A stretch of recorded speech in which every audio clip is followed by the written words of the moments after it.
हरिओम योग शिक्षा के यूट्यूब चैनल पर आप सभी का स्वागत है। आज हम लोग सेल के बारे में पढ़ेंगे। बहुत बेसिक से काफ़ी डिटेल में एक-एक चीज़ हम लोग सेल के बारे में स्टडी करने वाले हैं। तो आइए वीडियो को स्टार्ट बात करें व्हाट इज़ सेल की। सेल किसको बोलेंगे? अगर इसके डेफिनेशन को देखें तो cells are the structural unit of living organism and the basic unit of life. Other words में बात करें तो a cell is defined as the very smallest structural and functional unit and the building blocks of any living organism. Cell basically क्या होता है? आपके building blocks होते हैं। अगर आप बात करें किसी एक घर की, तो घर के बिल्डिंग ब्लॉक्स क्या होते हैं? उसके ईंटें होंगे, उसके सीमेंट्स होंगे, उसके बालू होंगे ना, उसके रॉड्स होंगे। तो ये सब क्या है? डिफरेंट डिफरेंट अगर कह लें अभी के लिए तो ये ऑर्गेनल्स हैं। और फिर जब इसके और अंदर जाएंगे ना, तो सबके अंदर क्या होगा? एटम्स मिलेगा ना। ठीक उसी तरह हमारे बॉडी में ट्रिलियंस ऑफ सेल होते हैं। जैसे आपके ब्लड सेल होते हैं, वो क्या करते हैं? आपके बॉडी में ऑक्सीजन ट्रांसपोर्ट करते हैं। आपके बॉडी में जैसे बोन्स होते हैं, बोन सेल होते हैं, तो वो बोन का फॉर्मेशन करते हैं। सेक्स सेल आपके ऑफस्प्रिंग प्रोड्यूस करने में हेल्प करते हैं। तो हमारे बॉडी में बहुत तरह के सेल होते हैं। उसका स्ट्रक्चर लगभग लगभग सेम होता है। तो आइए हम लोग सेल के बारे में पढ़ते हैं, लेकिन उससे पहले देख लें ये बेसिक क्वेश्चन ना, हु डिस्कवर सेल? तो रॉबर्ट हुक इन 1665। ये याद रखिएगा। इस तरीके का सेल आपको दिखाई देगा जब आप इसको बहुत हाईली मैग्नीफाई करके देखिएगा माइक्रोस्कोप से। आगे बात करें, सेल बेसिकली दो तरह के होते हैं ना, प्रोकैरियोटिक और यूकैरियोटिक।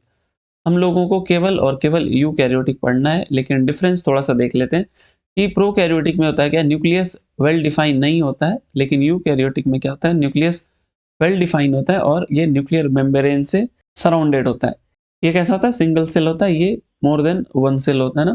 जो भी सिंगल सेल ऑर्गेनिज्म होगा वो हो जाएगा आपका। इसमें ह्यूमन सेल आ जाएंगे ना यूकैरियोटिक में। बात करें अगर लार्जेस्ट सेल की, तो लार्जेस्ट सेल आपके ऑस्ट्रिच के एग का होता है। और अगर स्मॉलेस्ट सेल की बात करें तो इसको हम लोग माइकोप्लाज्म बोलते हैं। ये ओवरऑल हुआ ना। अगर ह्यूमन बॉडी में बात करें तो सबसे लार्जेस्ट सेल आपका एग सेल होता है और सबसे स्मॉलेस्ट आपका स्पर्म होता है ना। और अगर लॉन्गेस्ट की बात करें, लार्जेस्ट को समझिए जो सबसे बड़ा होता है ना, और लॉन्गेस्ट जो सबसे लंबा होगा। तो जो लॉन्गेस्ट होगा आपके न्यूरॉन्स होंगे। न्यूरॉन्स आपके longest cell, smallest sperm, largest egg cell. यहाँ से क्वेश्चन बन सकता है, तो आप इसके लिए तैयार रहिएगा। अब बात करें सेल ऑर्गेनल्स की, तो आइए हम लोग देखते हैं सेल के अंदर क्या होते हैं ना।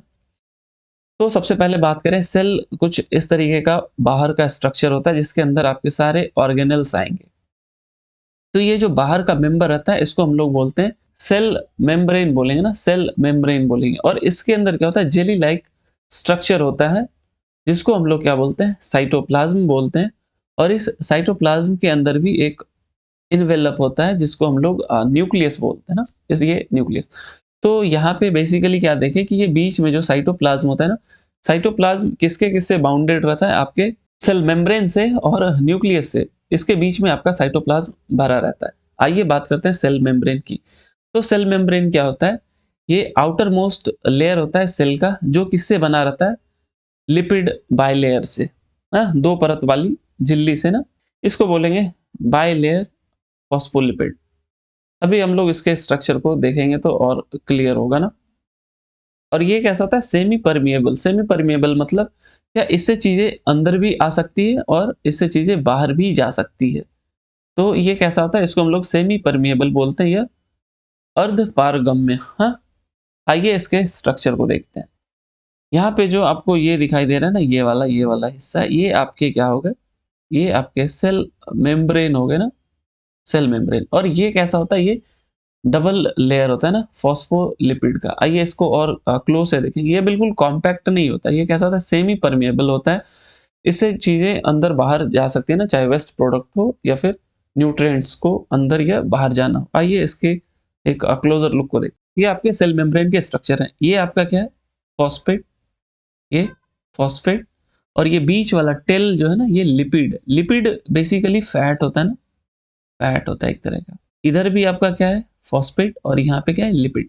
तो ये जो हेड होता है ना, ये आपका क्या होता है? हाइड्रोफिलिक नेचर का होता है। मतलब क्या? ये अगर इसके पास कोई लिक्विड या वाटर आएगा तो ये उसको रिपेल नहीं करेगा। उसको मतलब ये नहीं बोलेगा कि मेरे पास नहीं आओ, लेकिन अगर कोई चीज आपका जैसे अगर तेल के पास, ऑयल के पास आप वाटर देते हैं तो क्या होता है, दोनों अलग-अलग हो जाते हैं ना, तो उसको हम लोग बोलते हैं हाइड्रोफोबिक। तो इसका जो टेल होता है, ये टेल आपका हाइड्रोफोबिक नेचर का होता है और जो हेड होता है वो हाइड्रोफिलिक नेचर का होता है। और इसके बीच में यहाँ पे प्रोटीन इस तरीके से कॉम्पैक्ट फंसे रहते हैं। सेल मेम्ब्रेन के कंपोजिशन में लिपिड आपका 60% होता है और प्रोटीन 40%। ये सेल मेम्ब्रेन की कंपोजिशन की बात कर रहे हैं ना हम लोग। आगे बात करें हम लोग तो ये सेल मेम्ब्रेन के स्ट्रक्चर हो गए ना। अब एक सेकंड के लिए मान लीजिए अगर ये टेल ऊपर रहता ना तो कभी चीजें इससे अंदर आ ही नहीं पाती ना। तो इसलिए इस तरीके से सेल मेम्ब्रेन आपका रहता है कि आपका फॉस्फेट वाला जो हेड पार्ट है वो आपका हाइड्रोफिलिक नेचर का होता है, इसलिए ये बाहर की तरफ रहता है और सेम स्ट्रक्चर ये अंदर की तरफ रहता है ना। और अगर ये अंदर की तरफ रहता है तो अंदर से फिर चीजें बाहर नहीं जा पाती ना। सेल मेम्ब्रेन कैसा होता है, phospholipid bilayer. I hope clear हो गया होगा। आगे चलते हैं हम लोग। आगे बात करें तो प्लाज्मा मेम्ब्रेन, इसको हम लोग प्लाज्मा मेम्ब्रेन भी बोलते हैं, सेल मेम्ब्रेन भी बोलते हैं। तो इसके फंक्शंस क्या हैं? The function of plasma membrane is to protect the cell. ये सेल को क्या करता है? प्रोटेक्ट करता है by acting as a protective layer. Beside that the role of the plasma membrane is also to monitor the movement of the substance that come in and out of the cell. और वो इस चीज को भी monitor करता है कि कौन अंदर आ रहा है और कौन बाहर जा रहा है।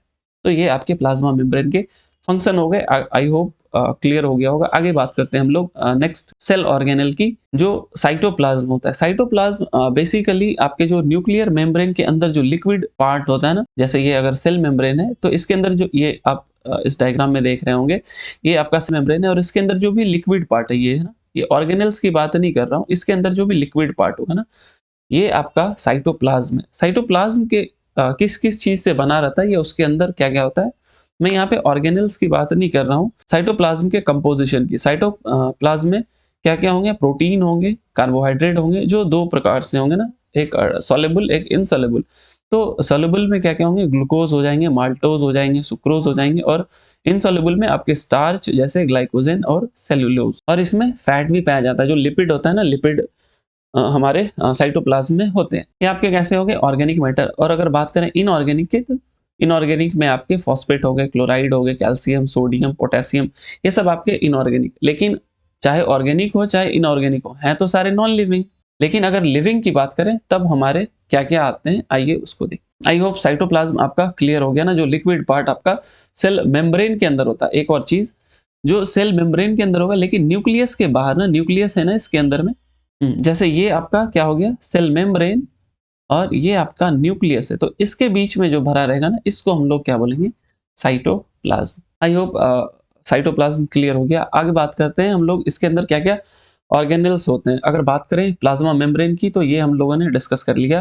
प्लाज्मा मेम्ब्रेन या सेल मेम्ब्रेन एक ही चीज है। इंडोप्लाज्मिक रेटिकुलम बेसिकली दो तरीके के होते हैं। एक आपका होता है स्मूथ इंडोप्लाज्मिक रेटिकुलम, एक होता है आपका रफ इंडोप्लाज्मिक रेटिकुलम। आइए इसके डिफरेंस को समझते हैं और इसके स्ट्रक्चर को देखते हैं। हम लोगों ने देखा कि अंदर न्यूक्लियस होता है, इसके बाहर आपके सेल मेम्ब्रेन होते हैं। जो इंडोप्लाज्मिक रेटिकुलम होता है ना, वो बिल्कुल इस तरीके से रहता है आपके न्यूक्लियस के चारों तरफ। यहाँ पे देख सकते हैं, ये आपका अंदर में न्यूक्लियस है, इसके चारों तरफ ये जो दिख रहा है ना, ये सारे आपके क्या है? Endoplasmic reticulum. यहाँ पे हम लोग देखेंगे स्मूथ कौन सा है और रफ कौन सा है। यहाँ पे देखिएगा, ये सेल के पास में जो रहते हैं ना, इसको हम लोग बोलते हैं रफ इंडोप्लाज्मिक रेटिकुलम, और जो बाहर की तरफ ये आपको दिखाई दे रहा है, ये आपका है smooth endoplasmic reticulum. Rough endoplasmic reticulum इसको क्यों बोलते हैं? क्योंकि इसके सरफेस पे ना राइबोसोम चिपके हुए होते हैं ना, जिससे ये कहता है खुरदुरा सा होता है ना। इधर पे क्या होता है? उतना ज्यादा नहीं चिपका होता, यह ना के बराबर चिपका हुआ रहता है। अब स्मूथ वाला क्या करता है? स्मूथ वाला आपका लिपिड का फॉर्मेशन करता है, लिपिड बनाता है इंडोप्लाज्मिक रेटिकुलम, ये इसको ओवरऑल फैट कह लीजिए आप। और जो रफ वाला होता है, ये आपका प्रोटीन बनाता है। जनरली इस पे जो राइबोसोम चिपके रहते हैं ना, वो प्रोटीन बनाता है। लेकिन कहने के लिए हम लोग बोल देते हैं कि जो रफ इंडोप्लाज्मिक रेटिकुलम होता है, वो आपके प्रोटीन बनाते हैं। यहाँ पे आप इसको क्लियर देख सकते हैं ना, ये आपका जो है आपका रफ है, और इधर वाला जो है ये स्मूथ है ना। तो ये आपका इंडोप्लाज्मिक रेटिकुलम हो गया। आई होप ईआर बोले तो इंडोप्लाज्मिक रेटिकुलम क्लियर हो गया होगा ना। तो रफ इंडोप्लाज्मिक रेटिकुलम क्या करता है? ये it synthesize and secrete protein in the cell. और स्मूथ क्या करता है? The smooth endoplasmic reticulum is involve in the synthesis of phospholipid, जिससे हमारा सेल मेम्ब्रेन बना रहता है ना, the main lipid in cell membrane, हाँ, and are very important in the process of metabolism. They also transport the product of rough endoplasmic reticulum reticulate to other part like Golgi body. आइए एक चीज और समझते हैं, जो भी चीज आपके न्यूक्लियस से निकल के आएंगे ना, वो आपके कहाँ आएंगे, सबसे पहले रफ वाले पार्ट में आएंगे और फिर स्मूथ में जाएंगे। इसको देखिए, तो स्मूथ वाला क्या करेगा, फिर इसको क्या करेगा, ट्रांसपोर्ट करेगा। इसको करेगा जो आपके न्यूक्लियस से निकल के आया, पहले वो कहाँ जाएगा आपके, इसको मिटा देता हूं थोड़ा सा।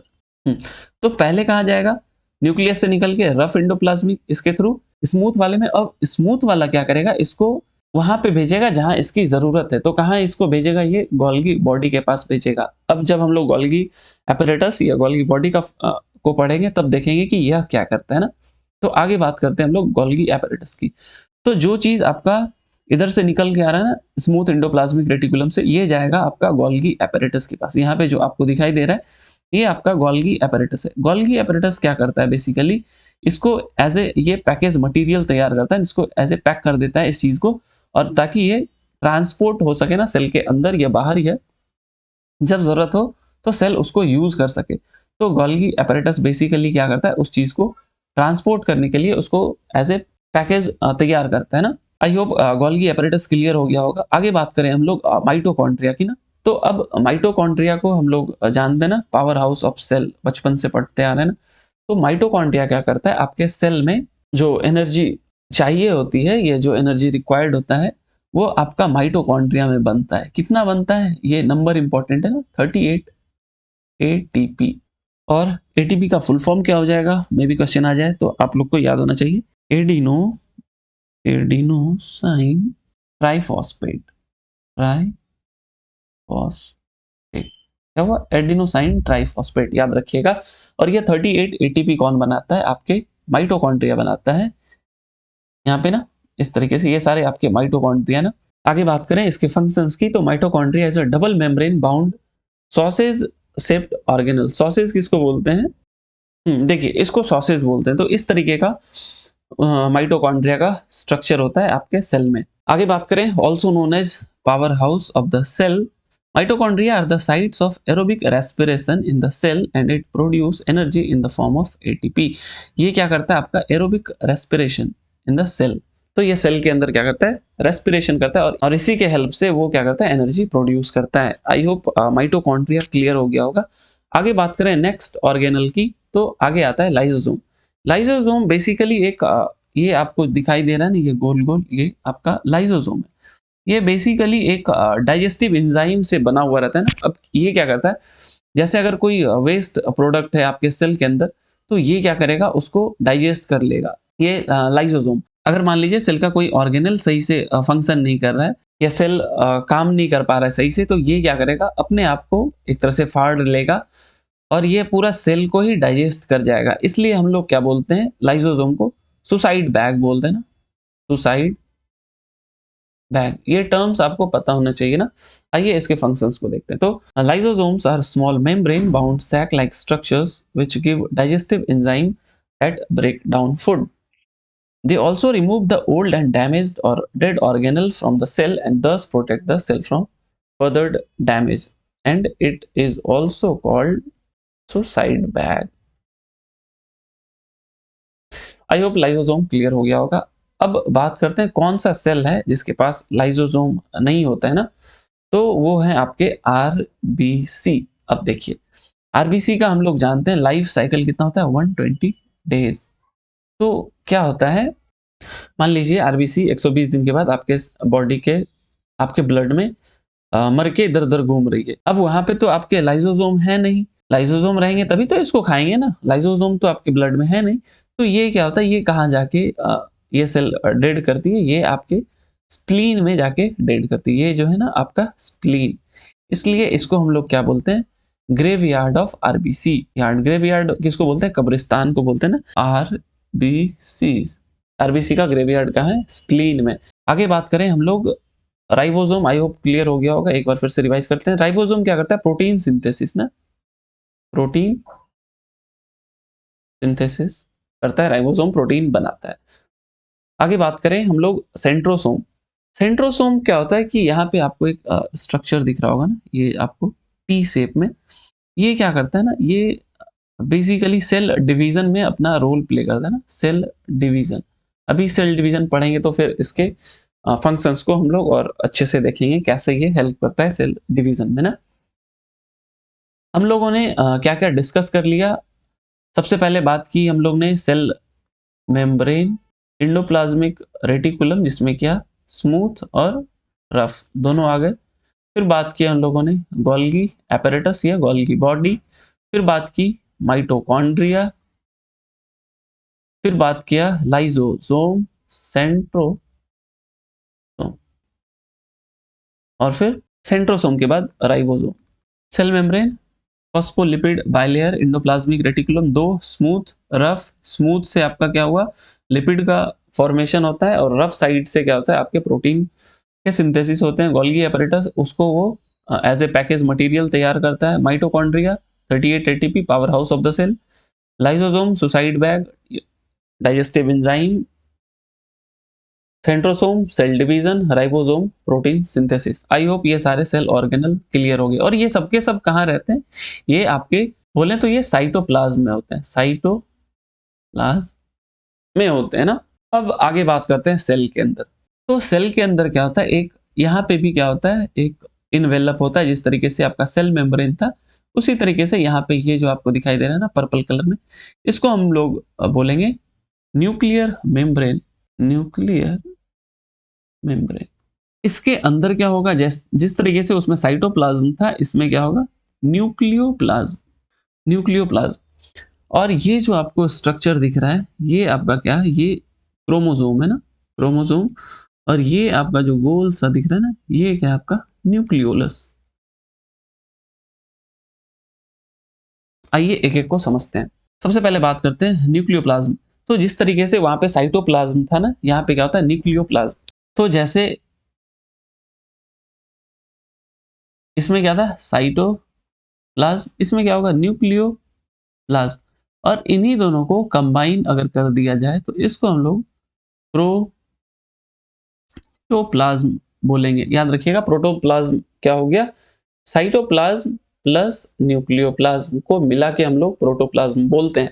आगे बात करें कि ये क्रोमोसोम क्या होते हैं, इसको आइए समझते हैं। क्रोमोसोम क्या होता है कि आपके जो जेनेटिक इंफॉर्मेशन है ना, ये इसमें डीएनए के रूप में रहते हैं। देखिए क्रोमोसोम को जब और स्ट्रेच करेंगे ना क्रोमोसोम को, और जब खोल के देखिएगा तो इसके अंदर क्या होता है डीएनए रहता है ना, डीएनए। और डीएनए को जब खोलिएगा ना तो इस तरीके से कुछ स्ट्रक्चर मिलेगा जिसको हम लोग बोलते हैं क्रोमेटीन। तो सेल के अंदर हमेशा क्रोमोसोम क्रोमोसोम नहीं रहते हैं। क्रोमोसोम तभी होंगे जब सेल डिवाइड होगा, उसको हम लोग अभी समझेंगे थोड़ी देर में।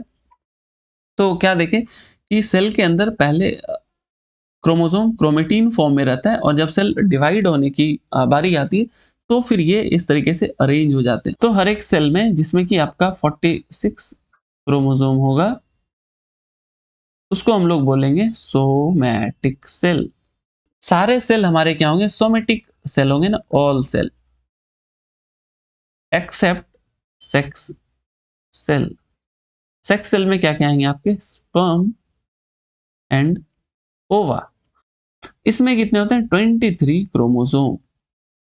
23 क्रोमोसोम आपके सेक्स सेल में होते हैं, बाकी सारे सेल में आपके 46 क्रोमोसोम होते हैं। ये देखिए ये आपके सोमेटिक सेल हो गए, जिसमें आपके neuron, RBC, skeletal muscle cell, osteocyte, ये आपके सब के सब सोमेटिक सेल हैं। लेकिन sex cell, sperm and egg cell में कितने होते हैं 23 क्रोमोसोम। याद रखिएगा इसको। आइए सेल डिवीजन पढ़ते हैं। सेल डिवीजन कैसे होता है देखिए। अभी हम लोग न्यूक्लियस के अंदर की बात कर रहे हैं ना, केवल केवल और केवल न्यूक्लियस की अंदर की बात कर रहे हैं। ये आपका न्यूक्लियस है, इसके अंदर आपके क्रोमोसोम क्रोमेटीन फॉर्म में होते हैं। यहाँ पे इसको समझते हैं। इनिशियली क्या होता है आपके क्रोमोसोम क्रोमेटीन फॉर्म में होते हैं ना, लेकिन जब सेल डिवाइड होने वाली रहती है तो ये सब इस तरीके से अलाइन हो जाते हैं, अब क्रोमोसोम फॉर्म में आपके आ जाते हैं क्रोमेटीन। और फिर ये इक्वेटोरियली अलाइन हो जाते हैं, और यहाँ पे जो आपको दिख रहा है ना, ये आपके क्या है वही सेंट्रोसोम जो सेल डिवीजन में हेल्प करते हैं। और फिर सेंट्रोसोम क्या करते हैं, इसको बीच से इस तरीके से खींच के अलग कर लेते हैं ना, ऐसे करके, और फिर ये एक सेल इधर बन जाता है और एक सेल ऐसे बन जाता है और फिर 2 सेल बन जाते हैं। और फिर जब ये डिवाइड होगा तो फिर फर्दर क्रोमोसोम फॉर्म में आएगा और फिर इस तरीके से सेल डिवीजन चलता रहता है। और ये टोटल 4 फेज में होता है। इनिशियली आपका इंटरफेज होता है जिसमें आपके क्रोमोसोम क्रोमेटिन फॉर्म में रहते हैं, और जब ये अलाइन होने से पहले जब ये क्रोमोसोम फॉर्म में आते हैं उसको प्रोफेज बोलते हैं, और जब ये इक्वेटोरियली अलाइन हो जाते हैं उसको मेटाफेज, और जब स्पिंडल फाइबर आपके सेंट्रोसोम से निकलता है इस क्रोमोसोम को सेपरेट करने के लिए उसको हम लोग एनाफेज बोलते हैं, और फाइनली जब दोनों सेल ऑलमोस्ट सेपरेट हो जाता है तो उसको टेलोफेज बोलते हैं। इसको देख लीजिएगा, प्रोफेज, मेटाफेज, एनाफेज और टेलोफेज, और फिर फाइनली ये 2 सेल इंडिविजुअल सेल बन जाते हैं। आइए इसको एक एनिमेशन से देखते हैं ना। तो हमारे बॉडी में क्या होता है कि सेल हमेशा पुराने सेल नए सेल से रिप्लेस होते रहते हैं ना, और रिपेयर अपने आप को करते रहते हैं। सेल डिवीजन से पहले क्या होता है, कुछ इस तरीके से क्रोमेटिन फॉर्म में होते हैं, इसको हम लोग प्रोफेज बोलते हैं ना। ये प्रोफेज आप यहाँ देख सकते हैं। जब ये इक्वेटोरियली अलाइन हो जाते हैं तो इस फेज को हम लोग मेटाफेज बोलते हैं। फिर स्पिंडल फाइबर सेंट्रोसोम से निकलता है और बीच में अटैच हो जाता है तो इसको एनाफेज, 2 इंडिविजुअल सेल बन जाते हैं तो उसको हम लोग टेलोफेज बोलते हैं, और ये फर्दर क्रोमेटिन फॉर्म में आ जाएंगे, और इस तरीके से कंटिन्यूअसली इस तरीके से सेल डिवाइड होता रहता है। आई होप आपको ये क्लियर हो गया होगा ना। इस प्रोसेस को हम लोग बोलते हैं मिटोसिस। यहाँ पे आप देख सकते हैं ना, मिटोसिस। मिटोसिस किस में होगा, सारे जो 46 क्रोमोसोम्स होते हैं ना, 46 क्रोमोसोम, उसी में क्या होगा, मिटोसिस। और जो भी 46 क्रोमोसोम होते हैं जिस सेल में, उसको हम लोग क्या बोलते हैं, डिप्लॉयड सेल। और 26 क्रोमोसोम जो सेक्स सेल में होते हैं उसमें, उसको हम लोग हैप्लॉइड सेल बोलते हैं। इसको हम लोग रिप्रोडक्शन में और अच्छे से पढ़ेंगे। तो क्या पता चला, 46 क्रोमोसोम वाले को हम लोग एक सोमेटिक सेल भी बोलते हैं और उसको डिप्लॉयड सेल भी बोलते हैं। और ये 4 फेज हो गए, prophase, metaphase, anaphase, telophase. I hope cell division आपको क्लियर हो गया होगा। यहाँ पे भी आप देख सकते हैं किस तरीके से सेल डिवाइड होता है ना। तो हम लोगों ने पूरा सेल ऑर्गेनल्स कवर कर लिए, सेल न्यूक्लियस को पढ़ लिया। अगले क्लासेस में हम लोग टिश्यू के बारे में स्टडी करेंगे। आई होप आपको वीडियो अच्छा लगा हो। अगर कुछ भी नहीं समझ में आया होगा तो आप हमें कमेंट करके बता सकते हैं। चैनल को अभी तक अगर आपने सब्सक्राइब नहीं किया तो चैनल को सब्सक्राइब कर लें, वीडियो को लाइक कर दें। अगर आपको यह वीडियो इन्फॉर्मेटिव लगा हो तो दोस्तों के साथ ज़रूर शेयर कीजिए। वीडियो देखने के लिए आपका बहुत बहुत धन्यवाद। Thank you, thanks for watching.